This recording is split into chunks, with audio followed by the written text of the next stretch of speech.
parler des bonnes pratiques en IRM mammaire, j'ai invité 4 collaborateurs, donc le docteur Aurélie Jalaguet qui travaille à Marseille, le docteur Carolini qui travaille à Paris à l'Institut Curie, ainsi que Foucault Chaming qui travaille à l'Institut Bergonié à Bordeaux.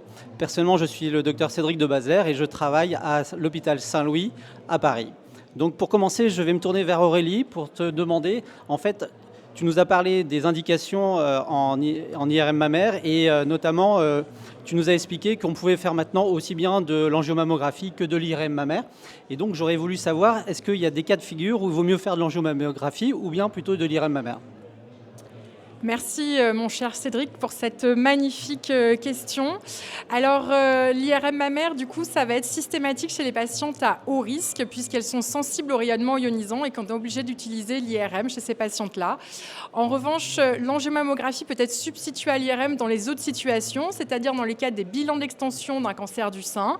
Dans le cadre, quand vous avez un doute, ce qu'on appelle les solving problems, vous pouvez utiliser l'angiomammographie ou l'IRM mammaire, ou encore dans les chimiothérapies néoadjuvantes, vous pouvez utiliser l'IRM ou l'angiomammographie. Bien sûr, c'est souvent vos disponibilités d'IRM. Si l'IRM est peu disponible, vous pouvez plus facilement utiliser l'angiomammographie. À toi, mon cher Cédric. Merci Aurélie. Maintenant, je vais me tourner vers Caroline. Tu es la grande spécialiste des protocoles en IRM mammaire. Et du coup, je vais te demander finalement quelles sont les séquences qui sont absolument indispensables quand tu fais une IRM mammaire et quelles sont les séquences optionnelles. Merci pour cette question. Alors, on va dire que dans le menu découverte obligatoire en IRM mammaire, ça comprend 2 séquences morphologiques, un T1 et un T2, et puis des 3D-T1 injectés dynamiques à haute résolution spatiale, à hauteur d'une résolution temporelle autour de 1 minute 30.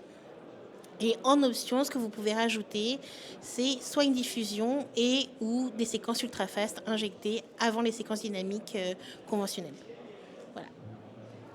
Merci beaucoup Caroline. Maintenant, je vais me tourner vers Foucault pour savoir finalement, toi tu es le grand spécialiste de l'interprétation de l'IRM mammaire et donc j'aurais voulu savoir notamment pour les séquences ultra fast, comment tu les interprètes. C'est vrai que c'est assez compliqué, chaque radiologue utilise sa technique pour cette interprétation. Finalement, toi tu penses qu'il faut faire quoi exactement quand on interprète ces séquences ultra fast ?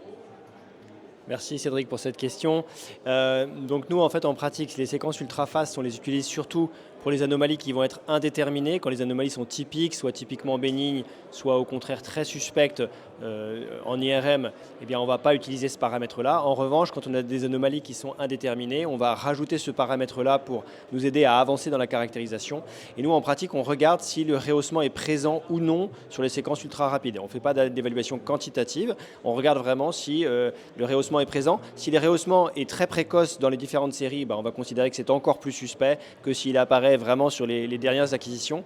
Mais s'il est absent, on va considérer que c'est plutôt un argument en faveur de la bénignité, mais ça s'intègre avec beaucoup d'autres paramètres. En général, on ne prend pas de décision avec uniquement ce paramètre-là.